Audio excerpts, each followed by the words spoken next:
A ideia de falar sobre Judith Butler e sua reflexão filosófica sobre gênero veio depois de observar as manifestações contra a vinda dela ao Brasil para participar do evento Os Fins da Democracia. É um evento que ocorreu no Sesc Pompeia, em São Paulo, nessa semana agora que passou, entre os dias 7 e 9 de novembro. O evento foi organizado pelo Convênio Internacional de Programas de Teoria Crítica da Universidade de Berkeley, nos Estados Unidos, e também pelo Departamento de Filosofia da Universidade de São Paulo. Como indicava o nome do evento, nos tratava diretamente de fomentar um debate sobre gênero nesse evento específico, mas mesmo assim ocorreu uma movimentação barulhenta que pedia, se não exigia até, que a filósofa não viesse ao Brasil. Os motivos para esse tipo de coisa seriam as reflexões da autora como defensora de princípios que ferem, e aí bem entre aspas, o posicionamento conservador em relação à questão de gênero.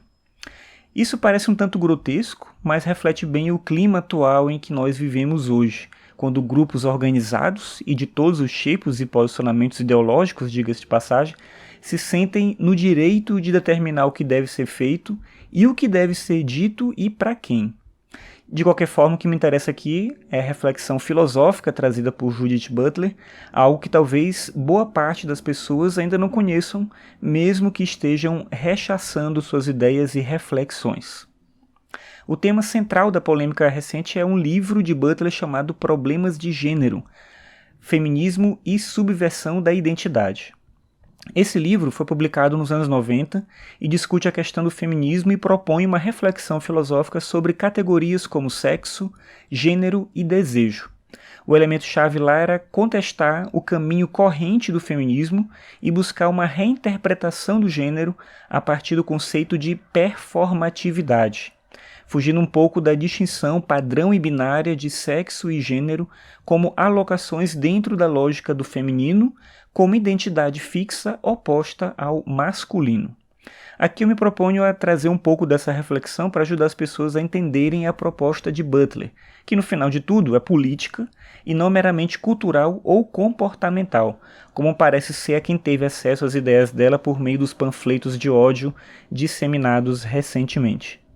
Depois de questionar no início do livro a noção de problema, que tem, pela presença já no título do próprio livro, uma importância determinante, Judith Butler propõe uma reflexão sobre os direcionamentos do movimento feminista até então. E aqui é importante lembrar mais uma vez que o livro foi publicado nos anos 90. A crítica de Judith Butler ao movimento feminista decorre da constatação do que ela dizia ser uma associação do feminismo com uma categoria de mulheres como sendo o sujeito do feminismo. Parece óbvio que as mulheres sejam o sujeito do feminismo, mas o questionamento dela faz sentido quando nos propomos a pensar sobre o posicionamento político que compreende o termo mulher como uma identidade comum. Na visão de Butler, o problema de encarar o feminismo como uma instância universal de lutas comuns é considerar que a ideia de identidade das mulheres é a mesma nas diferentes culturas e estruturas políticas. Não é. Além disso, a noção binária de masculino e feminino descaracteriza outros fatores relevantes como classe, raça, etnia e quaisquer outros eixos de poder que constituem nossa identidade, que aliás não é nunca singular, mas é sempre plural. Então, a gente teria que falar identidades. Mas por que questionar a noção das mulheres como sujeito do feminismo? Para Butler, isso é importante justamente para rompermos com a noção binária e ontologicamente construída de masculino-feminino, o que na interpretação dela só reforça a ideia de normatividade masculina, que é justamente defender a perspectiva feminina como uma oposição. Romper então com essa lógica binária é o caminho para escapar da relação de domínio normativo. Outro ponto importante que decorre da fuga do binário é questionar o que ela chama de ordem compulsória do sexo, do gênero e do desejo. Do ponto de vista comumente aceito, se define o sexo como um aspecto biológico ou fisiológico e o gênero como uma construção cultural ou social. Já o desejo aparece aí sempre em uma instância relacionada a esses elementos biológicos e culturais, mas no fim estamos ainda e sempre falando em dualidades. O que Judith Butler questiona aqui é justamente o seguinte: homens se aplicam apenas a corpos masculinos?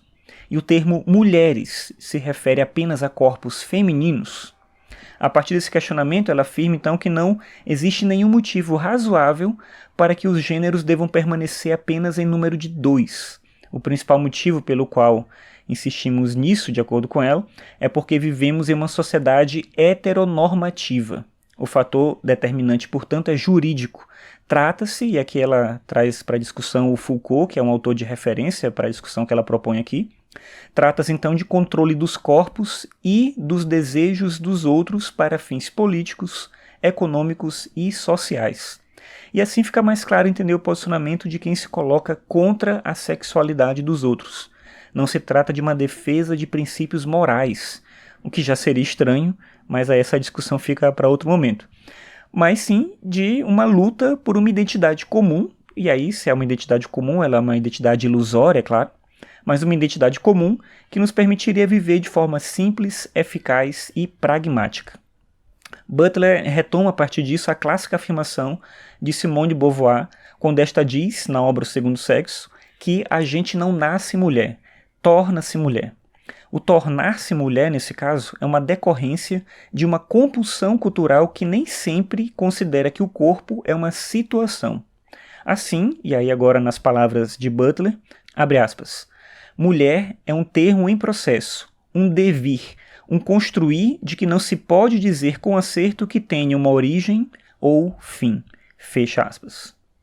Outra teórica que Butler utiliza na discussão é Lucy Irigaray, que afirmava que as mulheres são o sexo que não é uno. Em um mundo de linguagem masculina, as mulheres são o irrepresentável, são a ausência linguística, o que é algo até interessante de se pensar justamente porque propõe uma superação da ideia da mulher como o oposto do homem, o feminino como o outro polo do masculino. E é essa superação que Judith Butler nos convoca a pensar. Como ela mesma diz, desde Platão, a estrutura dual de realidade se somou à questão de gênero, promovendo a ideia de que o masculino e o feminino são instâncias opostas, ou, em uma versão atenuada, complementares. E é daí justamente que surgem estereótipos como a associação cultural que se costuma fazer entre mente e masculinidade e corpo e feminilidade.